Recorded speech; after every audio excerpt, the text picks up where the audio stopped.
ॐ अज्ञानतिमिरान्धस्य ज्ञानञ्जनशलाकया चक्षुर्मिलितं येन तस्मै श्रीगुरवे नमः। आज हम लोग श्रीमद् भगवद गीता का इंट्रोडक्शन लेते हैं। उसको इसमें आपको मैं शेयर कर रही हूँ स्क्रीन, आप लोग खुद भी साथ साथ इसको पढ़ सकते हैं।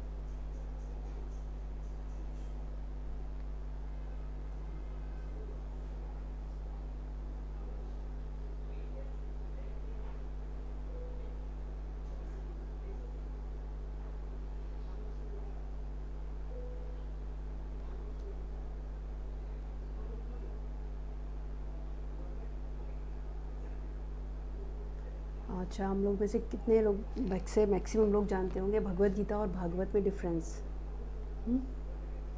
क्या डिफरेंस है दोनों में, भगवद गीता और भागवत में?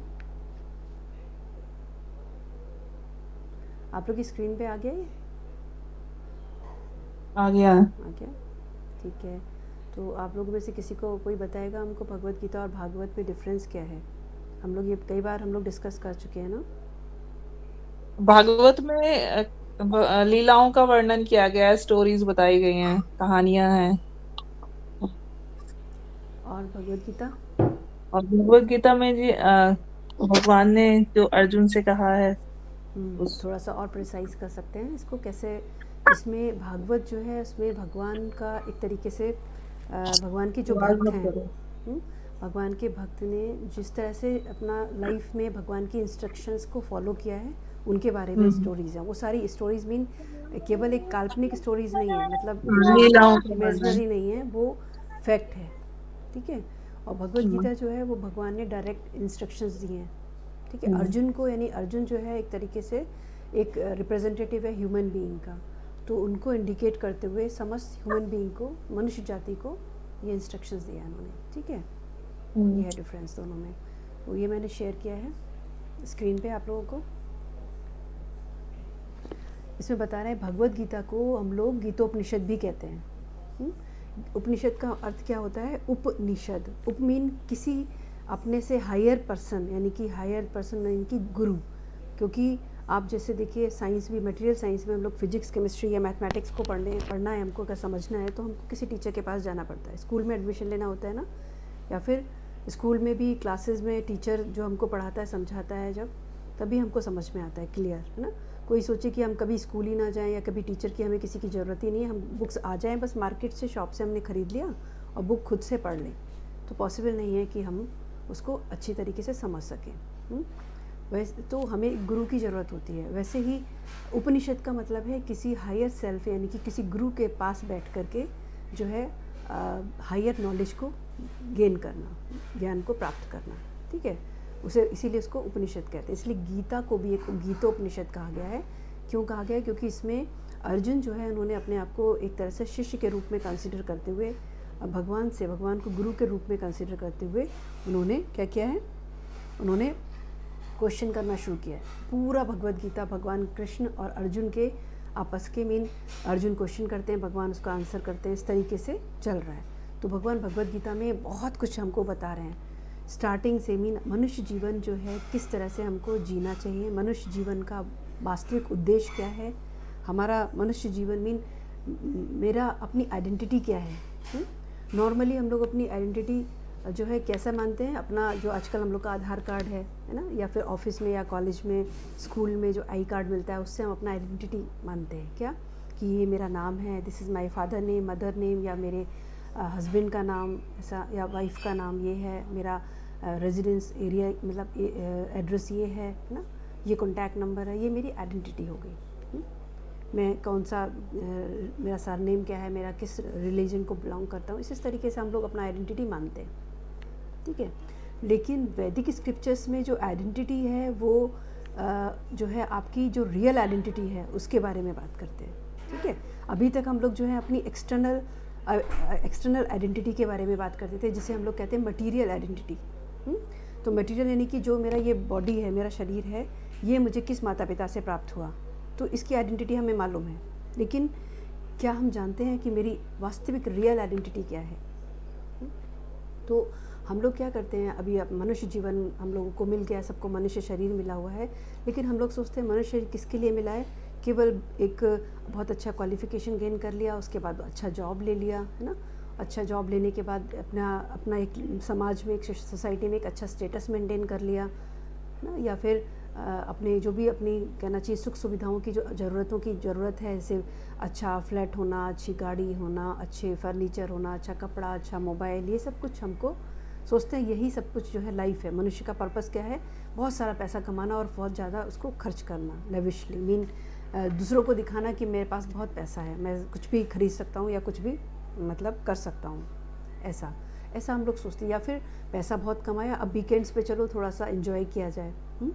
तो हम लोग यही सोचते हैं, जीवन का पर्पस क्या है? Enjoyment, right? लेकिन ये है एक एक्सटर्नल, जब तक हमको ये नहीं मालूम होता कि what is my real identity, है ना? मेरा जो है वास्तविक पहचान क्या है, जब तक मैं ये नहीं जानता तब तक मैं एक्सटर्नली अपने अपने को ढूंढता रहता हूँ एक तरीके से। हम लोग, आप खुद कभी देखिए शांत होकर के जब आप बैठते हैं एकांत में, तब आप अपने आप से देखते हैं, अपने आप मन में अगर आप डीपली आपका थिंकिंग प्रोसेस है, आप थॉटफुल पर्सन हैं, तो आपके मन में अपने आप ही ये बात चलता है कि क्या क्या यही लाइफ है? क्या इसीलिए मेरा जन्म हुआ था? What is the purpose of my life actually? मेरे जीवन का उद्देश्य क्या है? मैंने, ठीक है, मैंने जॉब किया, थोड़ा अच्छा लगता है मुझको, मैं जॉब कर रहा हूँ, या मैंने बहुत अच्छा पैसा कमाया, मैंने ये गाड़ी खरीदी, बहुत अच्छा लग रहा है मेरे को, गाड़ी में घूम के आया, बहुत अच्छा फ्लैट खरीदा, सोसाइटी अच्छी है तो अच्छा लगा। मतलब ये सब चीज़ छोटा छोटा टेम्परेरी, जिसे कहते हैं ना छोटा छोटा हैप्पीनेस। लेकिन कई बार ऐसा होता है लाइफ में कि मन में आता है कि नहीं नहीं, ये मेरे को ना जो रियल सेटिस्फेक्शन है ना, रियल हैप्पीनेस है, वो नहीं दे पा रहा है। तो वो रियल सेटिस्फेक्शन क्या है?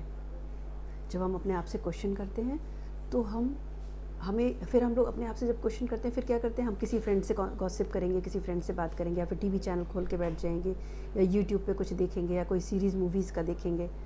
लेकिन क्योंकि हम लोग टोटली फोकस किधर है? एक्सटर्नली, इसलिए हमको सही जवाब नहीं मिल पा रहा कि what is the purpose of my life, क्या मेरी रियल आइडेंटिटी है, मेरा संबंध, मेरा रिलेशनशिप क्या है, भगवान क्या है, आखिर उससे मेरा संबंध क्या है, वो हमसे क्या चाहता है। मैं मनुष्य जन्म ये मिला मुझको, मेरी पीढ़ी पीछे का कितना लोग, मेरा पीढ़ी मतलब मेरे बाबा दादी नाना नानी, मेरे सास ससुर के भी मतलब पीछे और चले जाइए, बहुत सारा लोग हैं। सब लोग क्या कर रहे हैं? सब लोग जन्म लिया, पढ़ाई लिखाई किया, जॉब किया, अच्छा स्टेटस मेंटेन किया, अपने बच्चे अपने परिवार को पाला बड़ा किया, शादी वादी की, धीरे धीरे बुढ़ापा आ गया और धीरे धीरे सब चले गए। देख रहे हैं हम लोग, कोई जन्म ले रहा है तो कोई मृत्यु को प्राप्त हो रहा है, निरंतर ऐसा चल रहा है। अब न्यूज़ उठा के देखिए, न्यूज़पेपर देखिए, न्यूज़ चैनल्स देखिए, किसी में भी आपको पता चल जाएगा इन्फॉर्मेशन कि कहीं कोई किसी का डेथ कैसे हुआ, किसी का डेथ कैसे हुआ।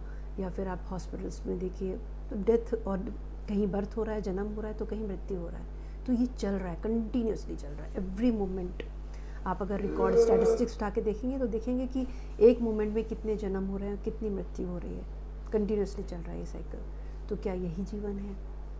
तो ये क्या यही लाइफ है? हमें कुछ लाइफ में बस यही सब कुछ ऑब्जर्व करते चल रहे हैं, चलते जा रहे हैं। सुबह उठे, फटाफट अपना ब्रेकफास्ट या अपना फ्रेश होकर ब्रेकफास्ट तैयार किया, अपना ऑफिस चले गए, वापस आके अपना परिवार को देखा, फिर शाम को अपना डिनर विनर तैयार किया या घूमने चले गए, फिर वापस सो गए। मतलब ये रूटीन डेली चल रहा है। तो इन सब से हटकर जब हम एकांत में बैठते हैं शांत मन से, अगर आपका थॉट प्रोसेस सिंसियर है तो हमारे मन में सोचते हैं क्या क्या यही जीवन है? क्या इससे भी कुछ बेटर है, इससे भी कुछ अच्छा है क्या? मतलब हम लोग वैदिक स्क्रिप्चर्स में हमको बताते हैं, क्या बताते हैं कि जो हमें ये शरीर मिला है ना, इससे पहले भी हमारा इस शरीर का नहीं, सोल की जर्नी थी, और ये शरीर नहीं होगा तो इसकी सोल की जर्नी कंटिन्यू रहेगी। हम लोग क्या सोचते हैं, क्योंकि हमको इस बात का नॉलेज नहीं है, इस इन्फॉर्मेशन नहीं है हमें। क्या इन्फॉर्मेशन नहीं है? ये इन्फॉर्मेशन नहीं है कि I am not a body, मैं एक शरीर नहीं हूँ। हम अपने आप को शरीर मानते हैं, इसीलिए हम लोग क्या करते हैं, किसी ने हमको गलत बोला तो हम दुखी हो जाते हैं, किसी ने हमको अच्छा बोला तो हम बहुत ही खुश हो जाते हैं, किसी ने हमको अप्रिशिएट किया, हमारी तारीफ़ करी तो हमें बहुत अच्छा लगता है, किसी ने हमारा अपमान किया तो हमको बहुत दुख होता है। या फिर किसी चीज़ में हम सक्सेसफुल हैं तो हम बहुत खुश हो जाते हैं, किसी में हम फेलियर हैं, अगर किसी चीज़ में हम मान लीजिए फेल हो गए, हमने कोई अटैम्प्ट किया, सपोज स्टडीज़ को लेके कहिए, या फिर लाइफ में बहुत सारी चीज़ें हैं, जॉब में या किसी रिलेशनशिप में अगर हम प्रॉपर सक्सेसफुल नहीं रहे तो हम लोग सोचते हैं सब कुछ ख़त्म, मुझको तो सुसाइड कर लेना चाहिए। मतलब वो ख़त्म तो सब कुछ ख़त्म। क्यों? क्योंकि हमने खुद को एक शरीर मान रखा है इसलिए। जबकि शरीर अगर हम जब तक मानते हैं, लोग आप देख ही रहे हैं सराउंडिंग में कि शरीर मान के लोग क्या करते हैं, सुसाइड कर लेते हैं। जब वो बहुत प्रॉब्लम में घिर जाते हैं तो वो सोचते हैं यही सोल्यूशन है केवल, उसके अलावा कोई सोल्यूशन नहीं है सुसाइड के अलावा। सुसाइड का मतलब इस बॉडी को ख़त्म कर लेना। वो सोचते हैं कि मैं अपना शरीर को ख़त्म करूँगा तो सारा प्रॉब्लम्स ख़त्म हो जाएगा, ऐसा सोचते हैं ना। लेकिन शरीर को ख़त्म करने से प्रॉब्लम ख़त्म नहीं होता, क्योंकि बॉडी जो होती है वो केवल ये हमारा जो आपको हमें हमारा शरीर दिख रहा है वो केवल ग्रॉस बॉडी है। एक होती है सब्टल बॉडी। सब्टल बॉडी किससे बनता है? माइंड, इंटेलिजेंस और फॉल्स ईगो। ठीक है, तो सब्टल बॉडी जो है हमारा, अगर हम सुसाइड करते हैं तो सब्टल बॉडी में वो जो संस्कार हैं, जो हमारे मन में डिज़ायर थी, वो उसमें स्टोर हो जाती है और फिर वो हमारा कारण बनती है, नेक्स्ट बॉडी को डिसाइड करती है। क्योंकि हमने अगर जिस पर्सन ने सुसाइड किया तो उसको नेक्स्ट बर्थ जो है ह्यूमन बीइंग का नहीं मिलता। क्या मिलता है उसे मिलता है एनिमल का। कभी उसे कुत्ता बन जाएगा, बिल्ली बन जाएगा, सांप बन जाएगा, छिपकली बन जाएगा, गधा बन जाएगा, कुछ भी लोअर एनिमल्स। लेकिन मनुष्य शरीर नहीं मिलता। क्यों नहीं मिलता? क्योंकि हम उस बंदे ने जिसने सुसाइड किया, उसने उस शरीर का एक तरह से अपमान किया, जो कि उसको भगवान ने एक चांस दिया था, एक अपॉर्चुनिटी दी थी कि तुम इस मनुष्य शरीर को पा करके अपने पर्पस को, अपने जीवन के उद्देश्य को समझ के, पहचान के आगे बढ़ो, अपनी प्रोग्रेस करो। तो हम लोग यहाँ प्रोग्रेस केवल मटेरियल प्रोग्रेस को प्रोग्रेस कहते हैं, और जो एक हमारा जैसे बोलते हैं इंटरनल प्रोग्रेस होता है, सोल का प्रोग्रेस होता है, उसके बारे में हम बिल्कुल नहीं सोचते। जबकि जो जर्नी है मटेरियल प्रोग्रेस, यानी कि हम बहुत अच्छा जॉब पा लें, बहुत अच्छा पैकेज मिल जाए, बहुत अच्छा गाड़ी हो, बहुत अच्छा घर हो, ये मटेरियल प्रोग्रेस है आपका। लेकिन ये मटेरियल प्रोग्रेस हमारा नेक्स्ट लाइफ में हमें ले जाने में कोई हेल्प नहीं करता। को क्या हेल्प करता है? Journey of soul. जब हमारी इनर लाइफ की जर्नी है, इनर लाइफ में मतलब क्या है? Mind, intelligence and false ego आपका। तो जब तक आपका माइंड, आपका इंटेलिजेंस, आपका ईगो जब तक प्यूरिफाई नहीं होगा, तब तक हमको बेटर लाइफ के लिए हम समझे प्रिपेयर नहीं हो रहे। ठीक है ना? ठीक है सर, ऑल द बेस्ट। तो तब तक हम लोग उसके लिए तैयार नहीं हो रहे जब तक हमारा माइंड, इंटेलिजेंस और ईगो प्यूरिफाई नहीं हो रहा। और इसको यानी कि हमारा ग्रॉस बॉडी को तो हम लोग जैसे कहते हैं ना कर्म कांड, यानी कि हमको वेद जो होते हैं भगवद गीता में हम लोग जब पढ़ते हैं आगे तो बताते हैं उसमें वेद जो है हमको एक सिस्टमेटिक लाइफ जीने का तरीका बताते हैं। सिस्टमेटिक यानी कि शुद्ध, हमको गुड मोड ऑफ गुडनेस तक पहुंचने के लिए हमको मदद करते हैं कि आप अच्छे से अपना, यानी कि सुबह उठ करके नहा करके भगवान की पूजा कीजिए, उसके बाद आप अच्छा खाना खाइए, मतलब अच्छा शुद्ध भोजन लीजिए, मीट मांस नहीं खाइए। दूसरा, आपका आचरण शुद्ध होना चाहिए, आपको गलत नहीं करना है, किसी को कहना चाहिए, किसी को दुख नहीं पहुंचाना है, किसी के संग दुर्व्यवहार नहीं करना है। ये सब चीज़ें हमको वेद सिखाते हैं। वेद हमको मोड ऑफ गुडनेस तक की स्टेज तक ले आते हैं वेद।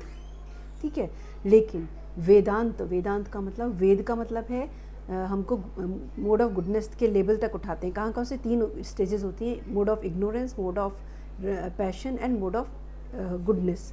इग्नोरेंस मतलब, मोड ऑफ इग्नोरेंस का मतलब है तमोगुण। तमोगुण में हम मांस, मीट, मछली, शराब या फिर गुटखा उटका जो भी होता है ख़राब चीज़, या फिर गलत रिलेशनशिप किसी से दूसरे से रखना पर्सन से, वो सारा तमोगुण में आता है। फिर आता है मोड ऑफ पैशन। पैशन में कि हम लोग दिन रात 24 घंटे क्या सोच रहे हैं कि कैसे ज़्यादा पैसा कमाया जा सके, वो होता है मोड ऑफ पैशन। फिर आता है सत्वगुण। सत्वगुण यानी कि मोड ऑफ गुडनेस में पर्सन सोचता है ठीक है मुझे ज़रूरत है पैसा का, तो सभी को ज़रूरत होता है, तो मुझे कमाना है लेकिन कायदे से, अच्छे से। ठीक है, मतलब एक ऑनेस्ट वे में, मतलब अच्छी तरीके से, हमको किसी को बिना दुख पहुंचाए, बिना हर्ट किए अपना काम ठीक से करना है। उसके साथ साथ मुझे भगवान को लिए भी, अपनी सेल्फ ग्रोथ के लिए भी समय देना है। उसका मतलब ये एक हमको बैलेंस लाइफ जीना होता है। ठीक है, ये होता है हमको वेद सिखाते हैं। बैलेंस लाइफ हमको गुडनेस तक उठा लाते हैं, यानी कि सत्वगुण तक हमको पहुंचा देते हैं। उसके बाद उनको नहीं पता। वेद हमें कहता है कि जो, अगर वेद का कंक्लूज़न आपको जाना है, सारा वेदों को पढ़ने के बाद कंक्लूज़न क्या होता है कि कृष्ण ही कौन है, मतलब सारे वेदों के द्वारा कृष्ण को जाना जाता है। He is the root. संसार का जो जड़ है वो कौन है? कृष्ण, विष्णु। ऐसा बताते हैं समस्त वेद हमको, तो हमको भगवान विष्णु यानी भगवान कृष्ण की उपासना करने को, पूजा करने को, सेवा करने को हमको इंडिकेट करते हैं। ठीक है, इसमें बताया जा रहा है कि भगवद गीता जो है एक तरह से उपनिषद है। तो उपनिषद का मतलब हमको समझ में आए कि किसी हायर अथॉरिटी के पास बैठकर, यानी कि चाहे वो गुरु हो, है ना, जैसे कि हम लोग स्टडीज़ स्कूल में स्टडी करते हैं, कॉलेज में स्टडी करते हैं, वैसे ही हमें टीचर की ज़रूरत होती है, टीचर्स के पास जा कर के हम पूछते हैं, क्लास अटेंड करते हैं। वैसे ही जो ये वैदिक लिटरेचर है, वैदिक लिटरेचर का मतलब, वैदिक साइंस का मतलब भगवद गीता, भागवतम, समस्त पुराण, 18 पुराण, 108 उपनिषद और वेदांत सूत्र, ये सारा जो है किस में आता है, वैदिक स्क्रिप्चर्स में, वैदिक साइंस के अंडर में आता है। तो वैदिक साइंस यानी वैदिक ज्ञान प्राप्त करने के लिए भी हमको एक ऐसा पर्सन चाहिए जो कि वो पहले से सबको जानता हो, जो हमें उसका अच्छी तरीके से सार समझा सके। हम लोग सोचते हैं कई बार कि हम लोग बुक हमारे पास तो है, हम खुद पढ़ लेंगे, लेकिन नहीं समझ में आता। जब कोई पर्सन हमको बताता है जो ऑलरेडी जानते हो, तो हम उसको बहुत ही अच्छी तरीके से समझ सकते हैं। ठीक है, तो इसमें बताया है, आगे बढ़ते हैं इसमें। जैसे कि इसमें बताया, भगवद गीता को हमको एज इट इज़ लेना होता है। एज इट इज़ मतलब जैसा भगवद गीता में भगवान ने अर्जुन को इंस्ट्रक्ट किया है, बताया है, तो हमको वैसा ही समझना है, क्योंकि अर्जुन को इंडिकेट रिप्रेजेंटेटिव मानते हुए संपूर्ण मनुष्य जाति को उन्होंने बताया भगवान कृष्ण ने। ठीक है, तो क्यों हमको एज इट इज़ लेना चाहिए? तो यहाँ पे एग्जाम्पल दिया है प्रभुपाद ने कि जिस तरह से हम डॉक्टर के पास जाते हैं, ठीक है, डॉक्टर के पास पहुँचे तो डॉक्टर क्या बताता है, कोई प्रॉब्लम है हमको, उससे रिलेटेड हमको मेडिसिन प्रिस्क्राइब करते हैं। मेडिसिन के साथ वो बताता है कि आपको ये मेडिसिन सुबह इतना लेना है, शाम को और रात में लेना है, और गर्म पानी के साथ या ठंडे पानी के साथ, वो जो थोड़ा जो भी है उनको इंस्ट्रक्शन देते हैं, वैसे लेना है। तो जब हम मेडिसिन को पर्टिकुलर इंस्ट्रक्शंस के साथ फॉलो करते हैं तो क्या होता है, हमारी प्रॉब्लम जो है क्योर हो जाती है, मतलब हम जल्दी से हेल्दी हो जाते हैं। ठीक है, ठीक वैसे ही जो भगवद गीता है, भगवद गीता के जो स्पीकर कौन है, भगवान कृष्ण हैं।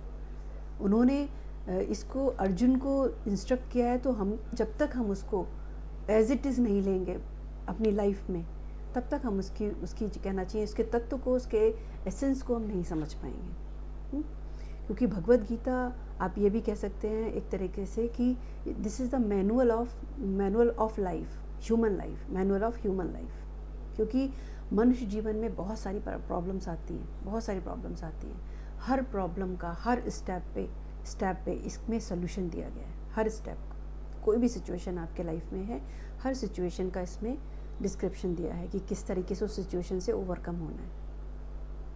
और लोग कहते हैं ना कई बार कि भगवद गीता तो 5000 ईयर बैक भगवान ने अर्जुन को दिया था, तो इसमें हमें क्या, आजकल तो बहुत मॉडर्न टाइम है, इस समय में भगवद गीता का क्या रिलेवेंस है, ऐसा सोचते हैं।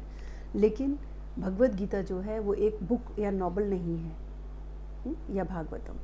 भगवद गीता क्या है? भगवद गीता है भगवान ने स्वयं अपने मुंह से इसको बोला है। एक तरीके से जो बोलते हैं ना, जैसे हम लोग को बहुत कभी मूड अच्छा होता है तो क्या करते हैं हम लोग, जिसको सॉन्ग पसंद है वो सॉन्ग गाता है, तो किसी को सुनना पसंद है वो सुनता है ना। तो वैसे ही भगवान का उस समय जब अर्जुन को देखा कि अर्जुन बहुत परेशान है, आकुल व्याकुल है, किस समय, कुरुक्षेत्र के युद्ध के समय में, और वो देख रहे हैं अपने परिवार सारे सामने, मेरा पूरा परिवार खड़ा है और मेरे बाबा, मेरे ताऊ, मेरे चाचा, उनके सब बेटे, गुरुजन सब खड़े हैं, इनको मैं कैसे मार सकता हूँ। ऐसा मन उसका इतना अंदर से द्रवित हो गया है, दुखी हो गया है। तो वो कह रहा, उसे कुछ नहीं दिखता है, तो वो देखते हैं भगवान तो सामने है मेरे, मैं उनको शरणागत हो जाऊँ। तो भगवान के शरण होकर के वो बैठ जाते हैं और कहते हैं कि भगवान मुझे कुछ समझ में नहीं आ रहा, तो मुझे बताओ मुझे क्या करना है। तो भगवान को बहुत अच्छा लगता है। भगवान जब उनकी कोई शरण ग्रहण करता है तो भगवान बहुत खुश होते हैं। क्यों खुश होते हैं? क्योंकि हम सभी लोग, आगे हम लोग जैसे पढ़ेंगे, श्री चैतन्य चरितामृत में बताते हैं, चैतन्य महाप्रभु बताते हैं, सनातन गोस्वामी को कहते हैं कि जीव का स्वरूप क्या है? जीवेर स्वरूप है कृष्ण नित्य दास। जीव का स्वरूप है कि वह कृष्ण का नित्य दास है। ठीक है, जब हम भगवान के नित्य दास हैं, नित्य दास का मतलब अब यहाँ पर आ जाएगा कि कोई भी दास बनना स्वीकार नहीं करता, लेकिन हम सब फिर भी कहना चाहिए हम लोग की ओरिजिनल क्वालिटी ही है कि हम सेवा करते हैं दूसरे की, और उसमें हम सेटिस्फैक्शन फील करते हैं। जैसे कि जब हम छोटे थे, अपने मम्मी पापा की, माता पिता की सेवा करना पसंद करते थे। जब हमारा मैरिज हो गया तो हम अपने बच्चों की केयर करते हैं, बच्चों की सेवा करते हैं। बिना किसी इच्छा के। पति की सेवा करते हैं, पत्नी की सेवा करते हैं, है ना। और बच्चे बड़े हो जाते हैं तो कभी कार की सेवा करते हैं, हमारी कार को साफ़ करना। कार की सेवा नहीं तो कुछ लोग पेट्स को पाल लेते हैं, पेट्स की सेवा करते हैं। तो ये हमारा एक तरह से नेचर है, स्वभाव है कि हम लोग सेवा करते हैं। लेकिन कई बार होता है कि कभी पति खुश नहीं है अपनी सेवा से, तो कभी पत्नी खुश नहीं है, कभी बच्चे भी, मम्मा ये गलत कर दिया आपने, ऐसा नहीं करना चाहिए था, आपको थोड़ा और अच्छा बनाना चाहिए, कुछ भी, मतलब कुछ ना कुछ डिससेटिस्फेक्शन लगा रहता है। या फिर आप जॉब करते हैं तो आपके बॉस हैं जो सीनियर हैं वो आपसे कई बार खुश नहीं होते, तो डिससेटिस्फेक्शन रहता है हमेशा ना। ये हम सेवा तो करते हैं लेकिन उससे हमको जो है रियल सुख जो नहीं मिलता। क्यों नहीं मिलता? क्योंकि हमारा जो नित्य स्वरूप है वह हम भगवान के नित्य सेवक हैं, और भगवान के हम कौन हैं? अंश हैं, पार्ट एंड पार्सल। तो जब हम भगवान के नित्य अंश हैं, जब भगवान की हम सेवा करना शुरू करते हैं, तो आप खुद देखिए कि आपके अंदर एक अलग ही आनंद और एक सुख, खुशी मिलना शुरू हो जाती है। और ये चीज़ केवल कहने की नहीं है, एक्सपीरियंस करने की है। जो करता है सेवा वो उसको स्वयं एक्सपीरियंस करता है। ठीक वैसे ही जैसे कोई भूखा है तो उसको आप एक्सप्लेन करिए कि भाई भूख में जो है ना गुलाब जामुन बहुत अच्छा लगता है, या फिर भूख में जो है ना रसमलाई बहुत टेस्टी लगती है, वो तो मैं अगर हो मेरे पास तो मैं खा जाऊँ पूरा, मुझे पेट भर जाए, मतलब एक्सप्लेन करना। तो जो भूखा है उसको आप एक्सप्लेन करेंगे तो उसकी और भूख तो बढ़ सकती है लेकिन मिट नहीं सकती। तो उसी तरीके से ये एक प्रोसेस है, इसमें जब तक आप इसको प्रोसेस में नहीं उतरेंगे तब तक जो है उसका आपको टेस्ट नहीं मिलेगा, सुख वो आपको नहीं फील नहीं होगा, जब तक आप स्वयं इसकी कहना चाहिए इसके प्रोसेस में नहीं उतरेंगे। यानी प्रोसेस क्या है? भगवान की सेवा, और बहुत ही सिंपल सेवा है। भगवान कोई भी ये नहीं कहता कि मुझे मेरे लिए तुम बहुत बड़ा, यानी कि हर समय मेरे को दान करो, यज्ञ करो, या बहुत बड़ा प्रोग्राम ऑर्गेनाइज करो, नहीं। आगे इसमें बताते हैं कि भगवान ने अपने आप को भगवद गीता में किस तरह से भगवान ने स्वयं कहा, और इसके अलावा ब्रह्म संहिता में भी भगवान के बारे में कहा कि भगवान कृष्ण, ब्रह्म संहिता में कौन सा श्लोक है? ईश्वर परम कृष्ण सच्चिदानंद विग्रह अनादिरादिर गोविंदा सर्व कारण कारणम। यानी कि ईश्वर परम कृष्ण, यानी परम ईश्वर कौन है? कृष्ण है, जिसका विग्रह कैसा है? सत्य चित्त आनंद स्वरूप है वो। सत्य यानी कि इटर्नल, जो कभी, जिसका ना आदि है ना अंत है, ना किसी उसका जन्म होता है ना उसका कभी अंत होता है, वो हमेशा एग्जिस्ट करने वाले हैं भगवान। ठीक है। ईश्वर परम कृष्ण सच्चिदानंद विग्रह अनादिरादिर गोविंदा सर्व कारण कारणम। यानी कि वह अनादि हैं, जिनका अंत नहीं है, और वह कैसे हैं? सच्चित आनंद स्वरूप है, फुल्ली नॉलेजेबल, फुल्ली हमेशा रहने वाले, और ब्लिसफुल यानी कि आनंद स्वरूप। ठीक है। और जो कि समस्त कारणों के कारण है, यानी पूरी संसार, पूरी सृष्टि उन्हीं के कारण बनी है, वही चलाते हैं। ही is the only controller, he is the only maintainer. तो ये कन्फर्म किया है। वैसा ही अर्जुन ने भी कन्फर्म किया भगवद गीता में। अर्जुन भी बता रहे हैं, पहले भगवान बोलते हैं कि ये जो ज्ञान मैं तुम्हें दे रहा हूँ अर्जुन, ये सबसे पहले मैंने इस ज्ञान को किसको दिया था? सूर्य को दिया था। यानी कि 4th चैप्टर में 1 से लेके 3 श्लोक तक है। क्या? इमं विवाशवते योगम प्रोक्ता वम अहम अव्ययम विवासान मानवे प्रहा मानुर इक्ष्वाका प्रवत एवं परंपरा प्राप्तम एवं राजर्षयो विदुः सा काले नेह महता योगा नष्टा परंतपा सा एव्यम माया तेद्या योगा प्रोक्ता पुरातनः भक्तोऽसि मे सखाश्चेति रहस्यम है इतः उत्तम। यानी यहाँ भगवान अर्जुन से कहते हैं कि अर्जुन, ये योगा का सिस्टम है, सिस्टम ऑफ योगा है, जो भगवद गीता में मैंने सबसे पहले इसको किसको बताया था? सूर्यदेव को। किसको? सूर्यदेव को कहा था। सूर्यदेव ने क्या किया था? सूर्यदेव ने इसको मनु को दिया था, मनु ने ये इक्ष्वाकु को, और इस तरीके से ये डिसिप्लिन सक्सेशन के द्वारा जो है एक स्पीकर से, एक मतलब रिप्रेजेंटेटिव से दूसरे के पास पहुंचा ये योगा सिस्टम, ये ज्ञान। ठीक है। लेकिन बीच में ये कुछ समय के जब कहना चाहिए प्रलय का समय होता है, तब ये जो है ये चेन टूट गया था। मतलब भगवान ने जो ज्ञान दिया है भगवद गीता का, ये परम कहना चाहिए सीक्रेट, मोस्ट सीक्रेट नॉलेज है। तो बीच में ये लॉस्ट हो गया था, इसीलिए इसको आज मैं तुम्हें फिर दे रहा हूँ, ऐसा भगवान अर्जुन से बोलते हैं। तो आगे बता रहे हैं कि 3 तरीके के लोग होते हैं, क्लासेस। क्या? ज्ञानी, योगी और भक्त, और भक्त और इम्पर्सनलिस्ट। यानी कि क्या कौन कौन से? ज्ञानी, योगी और भक्त। तो ज्ञानी जो होते हैं वो क्या होते हैं? जो कि भगवान को जानना चाहते हैं, ठीक है। योगी कौन से होते हैं? जो भगवान को देखना चाहते हैं। और भक्त जो होते हैं वो क्या करना चाहते हैं? भक्त है जो केवल भगवान की और उनके भक्तों की सेवा करना चाहते हैं, उसे बोलते हैं भक्त। तो अर्जुन को भगवान बताते हैं, यहाँ पर भगवान ने भगवत गीता में कई प्रकार का मैंने कि नॉलेज दिया है। सबसे पहले भगवान समझा रहे हैं, भगवान ने पहले समराइज़ किया सेकंड चैप्टर में। फर्स्ट चैप्टर में तो आपको पता ही है, युद्ध का पूरा डिटेल डिस्क्रिप्शन है। सेकंड में समराइज़ किया है। थर्ड में फिर कर्मयोग बताया है, कर्मयोग के बारे में डिटेल बताया है। फिर ज्ञान योग के बारे में बताया है। ज्ञान योग से फिर भगवान ध्यान योग की तरफ जाते हैं, ध्यान योग से फिर भक्ति योग की तरफ जाते हैं। फिर इस तरीके से धीरे धीरे उन्होंने कहना चाहिए पूरा समस्त ज्ञान जो है, जिसे कहते हैं गूढ़ रहस्य जो है, वो भगवत गीता में भगवान ने दिया है, जिससे कि हर मनुष्य का, हर प्रकृति का जो मनुष्य है ना, वो इसको समझ सके। हर प्रकृति का मतलब समझ रहे हैं? ज्ञानी भी होता है। ज्ञानी का मतलब क्या होता है? जो ज्ञान प्राप्त करना चाहता है केवल, ठीक है। ज्ञान प्राप्त कर लिया, बस अब मेरे को बहुत नॉलेज है, मुझसे कहीं से भी कुछ पूछ लो, ऐसा सोचता है ज्ञानी, है ना, खुश रहता है अपने ज्ञान में। फिर आता है योगी। योगी क्या करता है? वो मेडिटेट करता है, हृदय में भगवान का दर्शन करता है। भाई मेरे को तो दर्शन हो रहा है भगवान का, ऐसा करके योगी सोचता है। समाधि, उसका जो हाईएस्ट स्टेज है वो समाधि की अवस्था होती है। फिर आता है भक्त। भक्त कहता है कि बस भगवान को क्या पसंद है, मैं तो बस वही करना चाहता हूँ। तो वो लगा रहता है सेवा में, कि भगवान को क्या खाने में क्या पसंद है, भगवान को मैं कैसा विग्रह भगवान का सजाऊं, भगवान को क्या ड्रेस पहनाऊं, भगवान का टेम्पल क्लीनिंग करना है, या फिर भगवान को क्या पसंद है, भगवान के जो भगवान का ज्ञान है, जो भगवान ने नॉलेज दिया है, जिसको समझाया है, उसको जो है वो उनके और भक्तों को डिस्ट्रीब्यूट करना, बांटना, है ना। उसको बांटना क्यों? ये जो है इसको बोलते हैं हाईएस्ट चैरिटी। जैसे कि हम लोग क्वेश्चन कर सकते हैं कि भाई इससे हमको क्या मिलता है, भगवत गीता या भागवत को बोलने के लिए, दूसरों को, लोगों को इकट्ठा करके उनको बताने का से हमको क्या मिलता है? हमको क्या मिल रहा है? कुछ नहीं मिल रहा। लेकिन मतलब देखा जाए तो वैसे तो कुछ नहीं मिल रहा मटेरियल उससे एस्पेक्ट से। लेकिन अगर आप कहना चाहिए ट्रांसजेंडर एस्पेक्ट से देखते हैं तो ट्रांसजेंडर एस्पेक्ट से बहुत कुछ मिल रहा है। क्या मिल रहा है? सबसे पहला हमारा इससे गुरु और कृष्ण यानी भगवान बहुत खुश होते हैं। क्यों खुश होते हैं?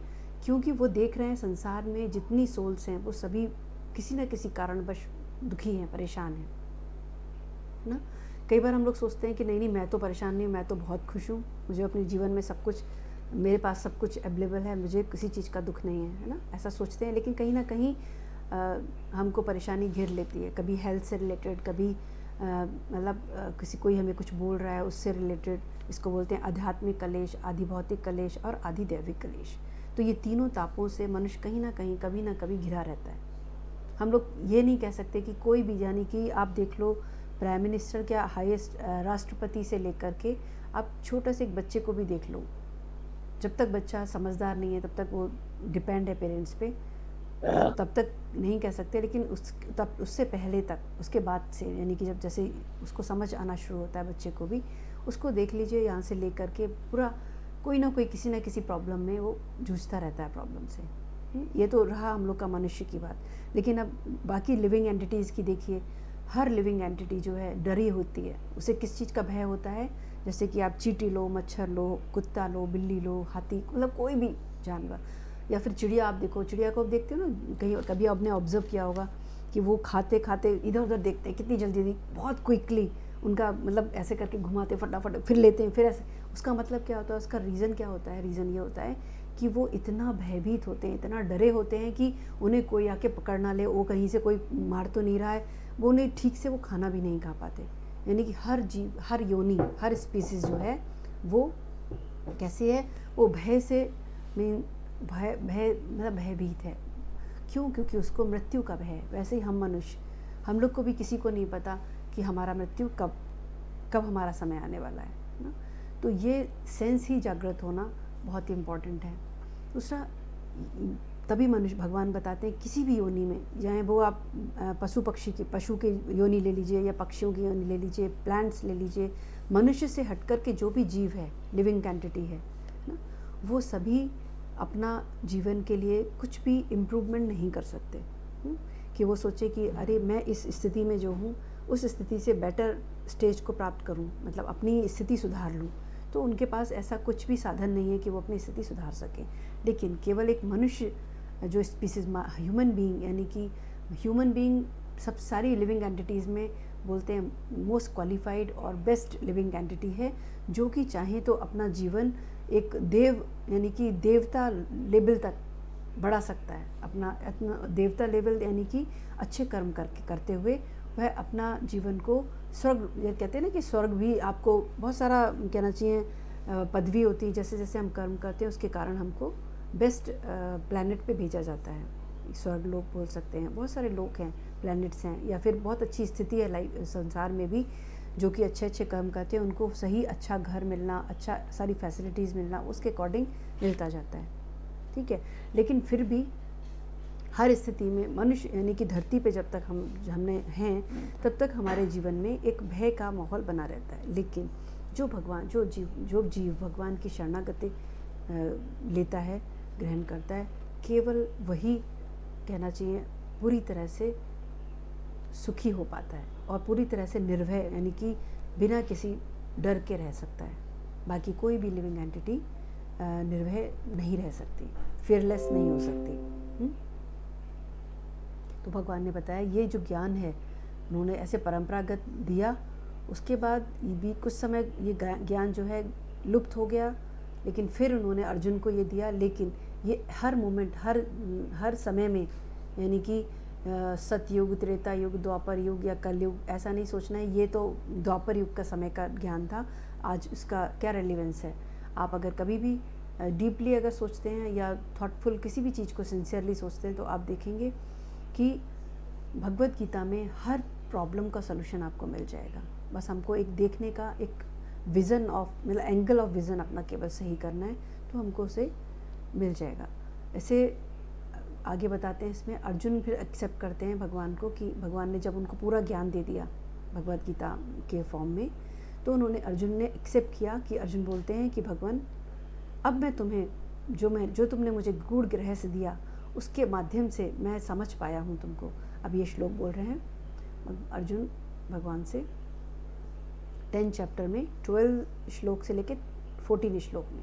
क्या? अर्जुन उवाच परम ब्रह्मा परम धामा पवित्रम परमं भवान पुरुषं शाश्वतं दिव्यम आदिदेवम अजं विभुम अहुस्त्वं रहस्या सर्वे नारदास्तथा आसितो देवालो व्यासा स्वयं चैव ब्रवीषिमे सर्वम् इतदर्थं माने यन्मां वदसि केशवा नाहि ते भगवान व्यक्तिं विदुर्देवा न दानवा। अर्जुन कहते हैं भगवान से, क्योंकि जब उन्होंने सारा संपूर्ण ज्ञान दे दिया अर्जुन को भगवान ने, तो अर्जुन इस सब चीज़ों को समझते हुए, क्योंकि जब भगवान ने उनको बाद में विराट रूप भी दिखाया। विराट रूप का मतलब कि भगवान के अंदर सब कुछ है, उन्हीं से सब निकल रहा है और प्रलय के बाद सब कुछ उन्हीं में समा जाता है। ऐसा उन्होंने भगवान ने अर्जुन को रियलाइज़ करवाया जब, तो अर्जुन ने समझा। अब अर्जुन भगवान से कह रहे हैं कि भगवान मैंने अब पहचान लिया, मैंने जान लिया कि तुम समस्त प्लैनेट, समस्त संसार, समस्त सृष्टि के तुम ही एकमात्र आश्रय हो, तुम ही सबसे शुद्ध हो, तुम ही अंतिम सत्य हो, तुम ही पूर्ण सत्य हो, एब्सोल्यूट ट्रुथ, तुम ही इटर्नल हो, ट्रांसडेंटल, ओरिजिनल पर्सन, तुम ही आदि पुरुष हो, तुम ही अजन्मा हो, तुम ही सबसे महान हो। ऑल द ग्रेट सेक्स such as Narada, Asita, Vyasa confirm this truth about you. बता रहे हैं कि समस्त जो महान ऋषि हैं, नारद, आसित, देवाला, व्यास जी, वो सब कन्फर्म कर रहे हैं कि तुम ही पूर्ण पुरुषोत्तम भगवान हो और अब तुम मुझसे स्वयं ये बात कह रहे हो। ऐसा अर्जुन भगवान से कह रहे हैं। इसीलिए मैं इसको टोटली एक्सेप्ट करता हूँ कि जो भी सत्य तुमने मुझसे कहा वह पूरी तरह मेरे हृदय में अब उतर गया है, समा गया है। ऐसा अर्जुन जो है भगवान से बोलते हैं। तो भगवान अर्जुन क्या कहते हैं इसमें आगे बता रहे हैं, after hearing Bhagavad Gita from the supreme personality of godhead Arjun accept Krishna as Param Brahma the supreme ब्रह्म। अर्जुन ने पूरी भगवद गीता सुनने के बाद भगवान को एक परम ब्रह्म यानी supreme personality of godhead के रूप में एक्सेप्ट किया। Every living being is Brahma but the supreme living being और the supreme personality of godhead is the supreme Brahma. यानी कि भगवान बता रहे सभी जीव जो है भगवान के अंश हैं, जैसा कि भगवद गीता में कई बार बताया भगवान ने, मामे वांशु जीव लोके 15 चैप्टर में 7 श्लोक में बताते हैं कि समस्त जीव जो हैं वो मेरे अंश हैं, भगवान बताते हैं। ठीक है, तो अब यहाँ पर अर्जुन ने इस चीज़ को अच्छी तरीके से समझ लिया। अब ये बोल रहे हैं कि कई बार ऐसा होता है ना कि जब दो दोस्त बात कर रहे होते हैं तो लगता है कि भाई एक दोस्त जो है दूसरे दोस्त को अच्छे से बटर कर रहा है ना, कि भाई तुम ही बहुत ही श्रेष्ठ हो, ऐसा लोगों के मन में कभी डाउट आ सकता है। इसमें बताया जा रहा है नेक्स्ट वर्स में भगवान को जब बोलते हैं कि नहीं भगवान, फिर वो कंफर्म करते हैं कि समस्त पर्सनालिटी जो ग्रेट पर्सनालिटी है, नारद हैं, आसित हैं, देवाला हैं, व्यासदेव जी हैं, वो भी कंफर्म कर रहे हैं। मैं ऐसा नहीं कि तुमने मुझे मित्र माना इसलिए मैं आपकी तारीफ़ कर रहा हूँ, ऐसा नहीं है। क्या है, नारद जी, आसित, देवाला, व्यासदेव, सभी जो ग्रेट पर्सनालिटी हैं और सारे समस्त आचार्य सब ने एक्सेप्ट किया है इस ट्रुथ को। क्या ट्रुथ है कि तुम ही सुप्रीम पर्सनालिटी ऑफ गॉड है, तुम ही भगवान हो। इसीलिए मैं भी इसको एज इट इज़ स्वीकार करता हूँ, ऐसा अर्जुन जो है भगवान से बोलते हैं। तो आगे बता रहे हैं कि भगवद गीता जो है एक तरीके से एक प्रेम यानी कि भक्ति को लेकर के उस स्पिरिट में बोली गई है। और अगर कोई समझना चाहता है भगवद गीता को तो उसे भगवान के एक तरीके से हृदय में श्रद्धा और विश्वास के साथ ही सुनना चाहिए, नहीं तो उसको समझ में नहीं आएगा। कभी भी भगवद गीता या भगवान का जो वैदिक ज्ञान है वो अगर हम चैलेंजिंग स्पिरिट में समझने की कोशिश करेंगे या हम कि भाई हम देखते हैं इसमें क्या है, ऐसा करके तो वो उसको समझ नहीं आएगा। क्योंकि यही डिफरेंस होता है ट्रांसडेंटल यानी कि दिव्य ज्ञान में और क्या कहते हैं मटेरियल साइंस। ये जो नॉलेज है मटेरियल नॉलेज का मतलब जो संपूर्ण जो साइंस है ना, physics, chemistry, mathematics, engineering, medical, जो भी साइंस है वो सब आपका मटेरियल साइंस में आ जाता है। लेकिन ट्रांसडेंटल साइंस क्या है, वैदिक साइंस जो है वो ट्रांसडेंटल साइंस है। तो कभी भी जैसे आप फिजिक्स, केमिस्ट्री या मैथमेटिक्स या इंजीनियरिंग या मेडिकल कोई भी चीज़ सब्जेक्ट उठा लीजिए तो उसे आप एक तरीके से अगर आप इंटेलेक्चुअल हैं तो उसे आप समझ सकते हैं, है ना, फिर भी समझ सकते हैं क्योंकि उसमें आपका इंटेलेक्ट मेजर रोल प्ले करता है। लेकिन जो वैदिक साइंस है, जो वैदिक स्क्रिप्चर्स हैं, उनको समझने में आपको चैलेंजिंग स्पिरिट आपकी काम नहीं आती। उसमें हमारे अंदर एक डिवोशन यानी कि श्रद्धा और विश्वास होना चाहिए कि हाँ मैं जानना चाहता हूँ। भगवद गीता में अगर हम हल्का सा भी हमने कहीं सुना हो कि भाई भगवद गीता जो है भगवान ने बोला है अर्जुन को, तो उस बात पे विश्वास करते हुए फिर हम आगे बढ़ते हैं। विश्वास ही पहली सीढ़ी, पहला कहना चाहिए स्टेप होता है एक सीढ़ी का, है ना, विश्वास और श्रद्धा। तो जब विश्वास के साथ जब हम सुनना शुरू करते हैं तो धीरे धीरे जो है भगवान हमारा हृदय को शुद्ध बनाने की कोशिश करते हैं। और जैसे जैसे हमारा हृदय जितनी डिग्री में, जितने परसेंटेज में प्यूरिफाई होता जाता है, उतनी ही परसेंटेज में हमको ये दिव्य ज्ञान यानी कि ट्रांसडेंटल नॉलेज समझ में आने लगती है। आगे बता रहे हैं, out of so many human beings who are suffering there are a few who are actually inquiring about their position as to what they are, why they are put into awkward position and so on. यानी कि बहुत सारे संसार में करोड़ों लोग हैं, आप देखोगे अपने सराउंडिंग में, जो बहुत कष्ट पा रहे हैं, लेकिन उनमें से भी बहुत ही कम ऐसे होते हैं जो ये जानने की इच्छा रखते हैं कि वास्तव में मुझे दुख क्यों मिल रहा है, मैं कष्ट क्यों पा रहा हूँ, ऐसी मेरी स्थिति क्यों है, ये जानने की कोशिश बहुत ही कम लोग करते हैं। Unless one is awakened to the position of questioning his suffering, unless he realizes that he doesn't want suffering but rather want to make a solution to all suffering, यानी कि जब तक कोई जीव, कोई पर्सन ये अपनी कि मैं क्यों परेशान, मुझे क्यों परेशानी, बहुत सारे लोग हैं जो सुखी से रह रहे हैं, मुझे क्यों दुख मिल रहा है, मैं क्यों कष्ट पा रहा हूँ, जब तक उसके मन में ये क्वेश्चन नहीं आता, तब तक ये क्वेश्चन आने के बाद उसके मन में ये आता है दूसरा, आखिर जो मुझे ये कष्ट मिल रहा है ना, उसका सलूशन क्या है। जब हम सलूशन ढूंढने की कोशिश करते हैं तब एक्चुअल क्वेश्चन शुरू होता है। तो बोलते हैं then one is not to be consider a perfect human being, यानी कि जब तक हमारे अंदर ये क्वेश्चन नहीं आता कि मैं आखिर मेरे कष्ट का कारण क्या है और उसका सलूशन क्या है, तब तक एक हम अच्छे कहना चाहिए कि हम मनुष्य नहीं हैं, नहीं तो जानवरों की तरह जीवन जी रहे हैं। रोटी मिल रही है खाने को, खा लिया, चल दिए काम करने के लिए, काम से वापस आए, फिर खाया, फिर सो गए, बस। फिर बच्चे को जन्म दिया, बच्चों को पाला बड़ा किया। एक क्या कर रहे हैं हम? एक तरीके से सिविलाइज्ड एनिमल लाइफ जी रहे हैं, बस, उसके अलावा कुछ नहीं। जब तक हम अपनी, क्योंकि एक कुत्ते को आप डंडा जोर से मार दो, बेचारे की सपोज उसकी कमर टूट गई या फिर आप एक्सीडेंट हो गया उसका रोड पे, तो वो जाके बैठ के चुपचाप ये नहीं सोचेगा मुझे किस पाप की सज़ा मिल रही है, ये मेरे को क्यों एक्सीडेंट हुआ, मुझे उसने डंडा क्यों मारा, मेरे पैर क्यों तोड़ दिया, वो नहीं सोचेगा। वो क्या करेगा? वो केवल सफ़र करेगा, रोएगा, दुखी होगा, चीखेगा, चिल्लाएगा दर्द से, लेकिन वो ये नहीं सोचेगा कि मुझे ये कष्ट क्यों मिल रहा है और इस कष्ट का सलूशन क्या है, इस सफरिंग का सलूशन क्या है, क्योंकि वह एक जानवर है, वो नहीं सोचेगा। लेकिन ह्यूमन बीइंग, हम लोग, जब तक हम भी नहीं सोचते, हम लोग सोचते हैं उसने मुझे मारा, जब तक हम ये सोचते हैं हाँ मारा, रो लिए, खा लिया, पी लिया, उसको वापस पलट के उसको डंडा मार दिया, या तो जैसे कुत्ते करेंगे, आप किसी कुत्ते को मारेगा, वो कुत्ता आपको काटेगा, वैसे ही हमने एक्ट कर दिया, लेकिन हमने उसके पीछे नहीं सोचा आखिर मुझे इस पर्सन से या इस सराउंडिंग से मुझे कष्ट क्यों मिल रहा है, उसका सोल्यूशन क्या है, मुझे ये कष्ट नहीं पाना, लगातार मेरे को अपने जीवन में ये कष्ट नहीं चाहिए, ये सफरिंग नहीं चाहिए, उसका सोल्यूशन क्या है, ये मनुष्य जानना चाहता है। जब तक ये हमारे अंदर इंक्वायरी नहीं आती, तब तक समझिए हमारा मनुष्य जीवन शुरू ही नहीं हुआ। अभी तक हम एक सिविलाइज्ड एनिमल लाइफ जी रहे थे, ठीक है। तो जब हमारे अंदर ये क्वेश्चन आता है, तब कहते हैं तभी हमारा जीवन, मनुष्यता शुरू होती है। अथातो ब्रह्म जिज्ञासा, यानी ब्रह्म सूत्र का पहला श्लोक है, अथातो ब्रह्म जिज्ञासा, यानी कि अब मुझे जानना है कि अब मैंने मनुष्य जन्म प्राप्त कर लिया, अब मुझे जानना है कि ये मेरा जीवन का उद्देश्य क्या है, आखिर मुझे सफरिंग क्यों हो रहा है और इस सफरिंग का सलूशन क्या है, और ये बार बार मैं जन्म और मृत्यु के चक्र में क्यों पड़ा हुआ हूँ।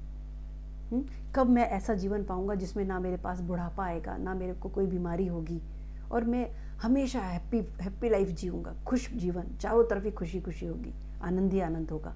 वैसा जीवन मैं कैसे प्राप्त करूँगा? जब तक हमारे अंदर ये इंक्वायरी नहीं आती, ये क्वेश्चन नहीं आता, तब तक हमारा रियल ह्यूमन लाइफ शुरू नहीं होती, और हमारा ह्यूमन बर्थ जो है ऐसे ही मनुष्य, कहना चाहिए जानवर की तरह, एक सिविलाइज एनिमल लाइफ की तरह जो है ख़त्म हो जाता है ना। क्या करना होता है उस सिविलाइज एनिमल लाइफ में? ईटिंग, मेटिंग, स्लीपिंग, वही जानवर करते हैं, eating, mating, sleeping and defending.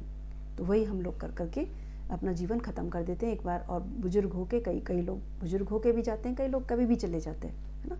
हमें जीवन का पता नहीं कि हम बुजुर्ग होके जाएं या कब जाएं।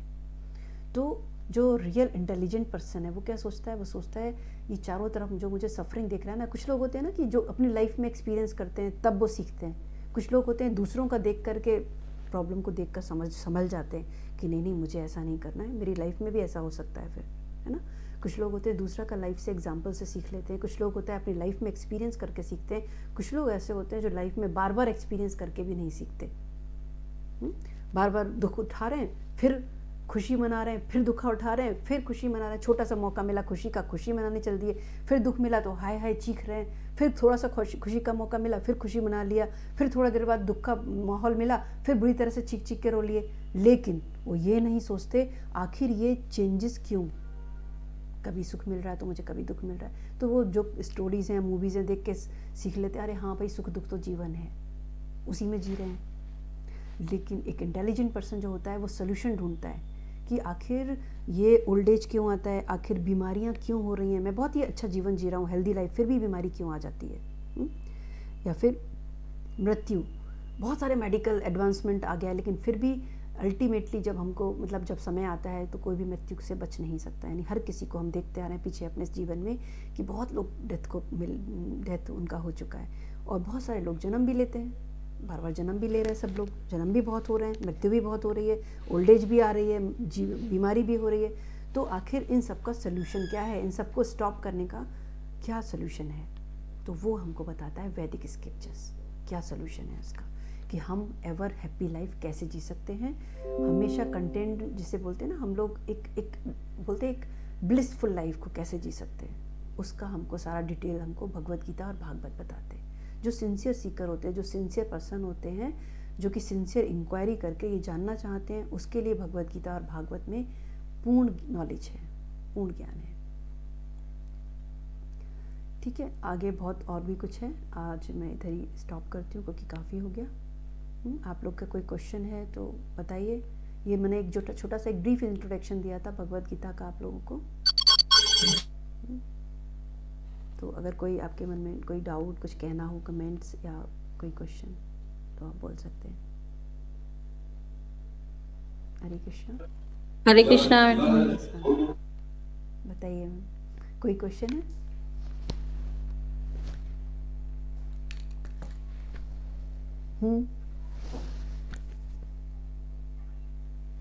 बहुत अच्छा क्लियर हो गया सब। हाँ, आप लोगों ने तो भगवत गीता वैसे हम लोगों ने ऑलमोस्ट कंप्लीट ही कर ली है, पूरी ही कर ली है। 700 श्लोक हैं पूरे। लेकिन अभी हम लोग क्या करेंगे, बीच बीच में से कुछ कुछ टॉपिक लेकर के, क्योंकि भागवत तो अभी हम लोगों ने शुरू ही नहीं किया है, समझिए। भागवत शुरू करना है, बहुत सारा कुछ है अभी तो। वैदिक स्क्रिप्चर्स तो इतना है, अथाह है, ओसीन ऑफ नॉलेज है ना। तो लेकिन ये ज्ञान बहुत इम्पॉर्टेंट है, बहुत इम्पॉर्टेंट है। इस बात को हम लोग अभी सही समय पे समझ लें तो बहुत अच्छा है, अपनी प्रॉब्लम सॉल्व कर लेंगे। नहीं तो समय निकल जाएगा और हमें भी, हमारा भी समय आ जाएगा एक दिन। तो समय रहते समझ जाएं। तो ये एजुकेशन ऐसी है, ये ज्ञान ऐसा है कि जिसको आपने, अगर सपोज़ आपने LKG, UKG या 10th या 12th या ग्रेजुएशन कर लिया इस ज्ञान में, या PG कर लिया, तो नेक्स्ट जो बर्थ हमको मिलेगा ना, वो PG से आगे हमको पढ़ाई करनी होगी, पता है। जबकि ये वाली जो एजुकेशन होती है, मटेरियल एजुकेशन की, आपने सपोज 10th किया, 12th किया या फिर PhD कर लिया, राइट, अगला जन्म मिलेगा तो आपको फिर से LKG से, नर्सरी से शुरू करना पड़ेगा। लेकिन ये नॉलेज ऐसी है, जहाँ आपने छोड़ा, अगला जन्म जो आपको मिलेगा, वो आपका ये ज्ञान जो है नष्ट नहीं होगा। ये ज्ञान कभी नष्ट नहीं होता, क्योंकि ये जर्नी, ये जो ज्ञान है ना, ये जो साइंस है वो सोल का साइंस है। वैदिक साइंस जो है वो साइंस ऑफ सोल है, और बाकी साइंस सारा हमारा एक्सटर्नल वर्ल्ड का है ना। तो साइंस ऑफ सोल जो है कभी डिलीट नहीं होता, उसका ज्ञान जो है सूक्ष्म शरीर के साथ आगे जाता है नेक्स्ट बर्थ में। इसीलिए ये ज्ञान जितना हम प्राप्त कर लेंगे, जितना हम समझ लेंगे, हमारी अंडरस्टैंडिंग बन जाएगी, उतना हमको आगे लेके जाएगी। ये ऐसा धन है जो कभी ख़त्म नहीं हो सकता और निरंतर बढ़ता है। ऐसा हम लोगों ने पढ़ा है और सुना भी है अपने गुरु आचार्यों से। हाँ, तो आप लोग बताइए, मैंने बोल लिया बहुत, आप लोग सोचेंगे मुझे, हमें तो मौका नहीं मिल रहा बोलने का। आप लोग कोई क्वेश्चन आपका हो, कमेंट हो गई तो बात कर सकते हैं,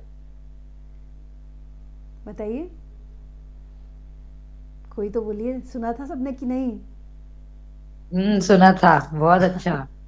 हाँ सोनिया, कोई क्वेश्चन सोनिया? नहीं। हरे कृष्णा। सर आपका, सुभाष सर, आप सुन रहे? ओके। अनु दीदी आपका?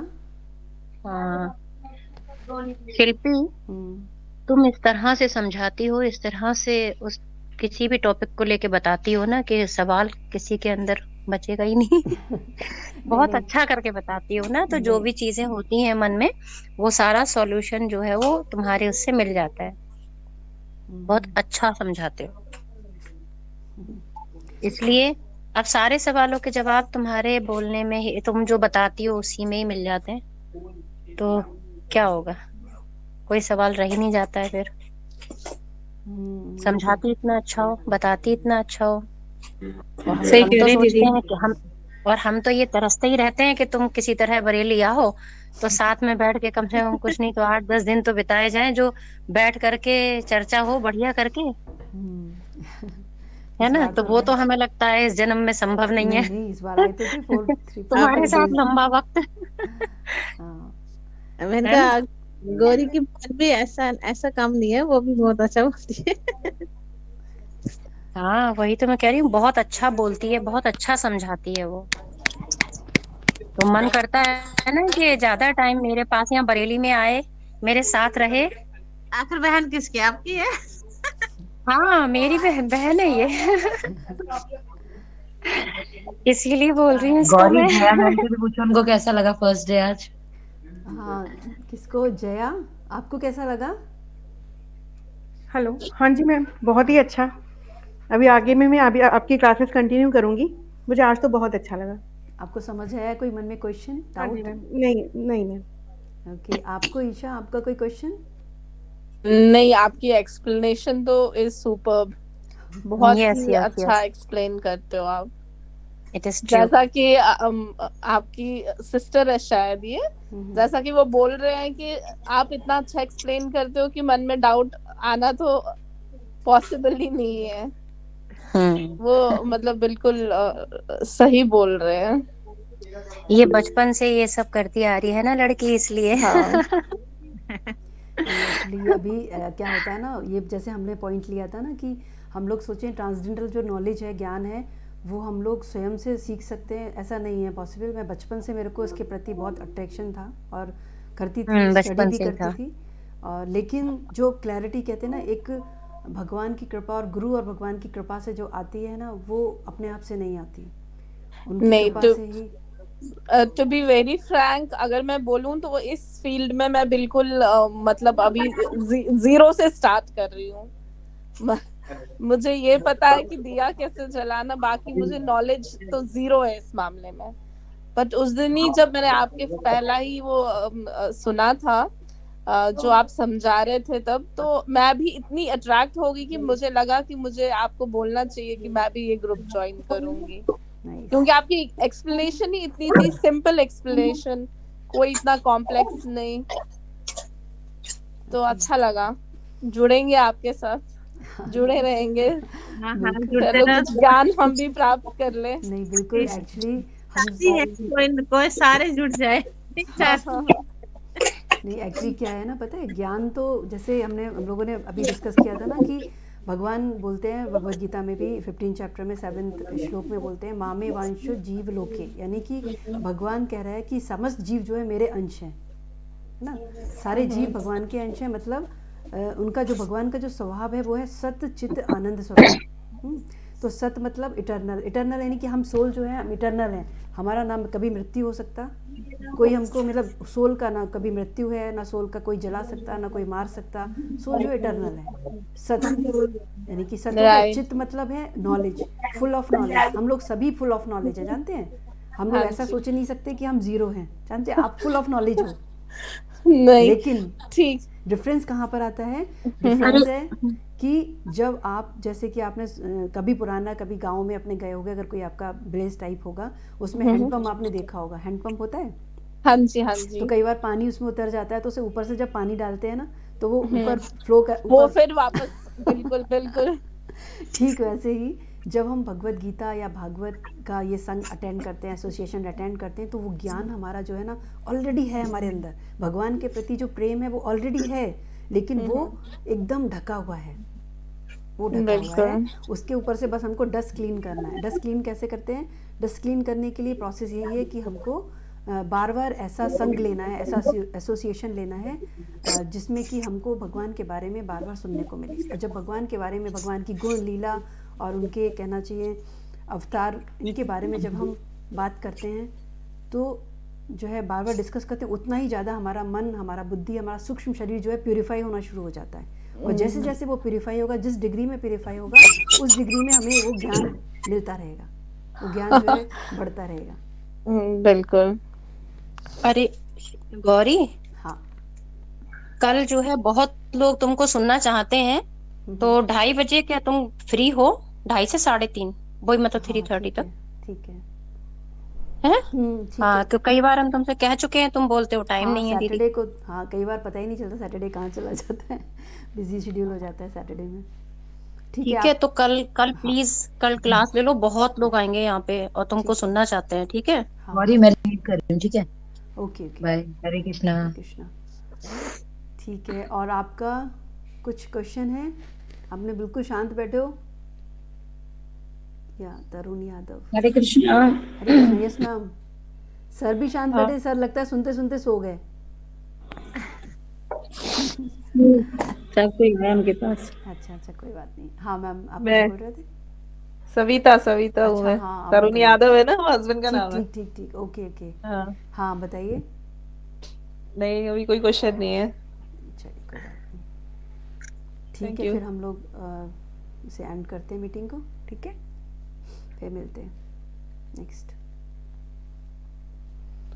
ओम ज्ञानतिमिरान्धस्य ज्ञानञ्जनशलाकया चक्षुर्मिलितं येन तस्मै श्रीगुर्वे नमः। मुगं करोति वाचालं पंगुं लंघयते गिरिं यत्कृपातमहं वन्दे श्रीगुरुदीनतारिणम् वाञ्छकल्पतरुभ्यश्च कृपा सिन्धुवैव च पतितानां पावनेभ्यो वैष्णवेभ्यो नमो नमः। वृन्दायै तुलसी देव्याय प्रियाय केशवश्च च कृष्णभक्तिप्रदे देवी सत्यवते नमो नमः। जय श्री कृष्ण चैतन्य प्रभु नित्यानंदा श्री अद्वैत गदाधर शिवसादि गौरवृंद। हरे कृष्ण कृष्ण हरे कृष्ण कृष्ण कृष्ण कृष्ण हरे हरे हरे हरे हरे राम हरे राम राम राम राम राम हरे हरे हरे। हरे हरे कृष्ण जय श्री कृष्ण श्री गुरु कृष्ण गोविंद कृष्ण राधिका गोपीजन वल्लभ जी की जय। जय हरे कृष्णा सबको, फिर मिलते हैं जल्दी। हाँ प्रणाम। हरे कृष्णा।